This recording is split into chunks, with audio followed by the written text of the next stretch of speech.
المناسبة بالتشاور مع الأشقاء والأصدقاء.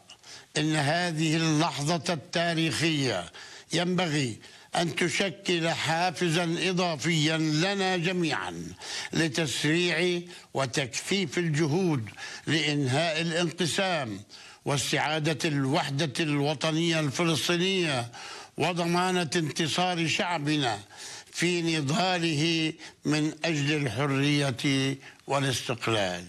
وستشهد الأيام القادمة دعوة الهيئات والأطر القيادية الفلسطينية المختلفة إلى اجتماعات طارئة لمتابعة التطورات، ونحن بصدد دعوة المجلس المركزي لمنظمة التحرير الفلسطينية إلى عقد دورة طارئة سندعو إليها جميع الفصائل لتأكيد الموقف الفلسطيني الوطني الموحد ووضع كل الخيارات أمامه. أيتها الأخوات، أيها الإخوة، إن هذه الأرض المقدسة حيث مصر النبي محمد صلى الله عليه وسلم ومهد سيدنا المسيح عليه السلام ومثوى سيدنا إبراهيم عليه السلام، نقول إن القدس مدينة السلام، مدينة المسجد الأقصى، أولى القبلتين وثاني المسجدين وثالث الحرمين الشريفين، مدينة كنيسة القيامة، هي القدس عاصمة دولة فلسطين.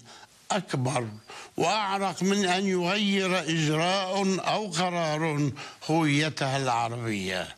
والقدس بتاريخها الذي تنطق به الشواهد في كل بقعة من أرجائها ومقدساتها ومساجدها وكنائسها وأبنائها الصامدين في ربوعها وفي أكنافها، عصية على أي محاولة لاغتيال هويتها أو تزوير تاريخها. وستدحر أي مؤامرة تستهدفها كما فعلت هذه المدينة المقدسة على مدى حقب التاريخ الطويلة. إن قرار الرئيس ترامب هذه الليلة لن يغير من واقع مدينة القدس ولن يعطي أي شرعية لإسرائيل في هذا الشأن، كونها مدينة فلسطينية عربية مسيحية إسلامية، وهي عاصمة دولة فلسطين الأبدية. يا أبناء شعبنا، بصمودنا وبإيماننا بحقوقنا وبوحدتنا الوطنية وبوحدة الموقف مع أشقائنا من الدول العربية والإسلامية الشقيقة، وبالتنسيق مع أصدقائنا من دول العالم، سنبقى جبهة موحدة تدافع عن القدس وعن السلام وعن الحرية، وتنتصر لحقوق شعبنا لإنهاء الاحتلال وإنجاز استقلاله الوطني.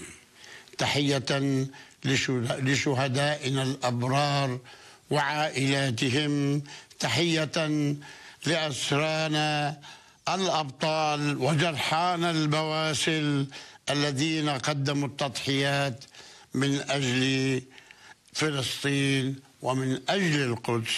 عاشت فلسطين، عاشت القدس عاصمة دولة فلسطين، حرة أبدية، حرة عربية وإلى الأبد.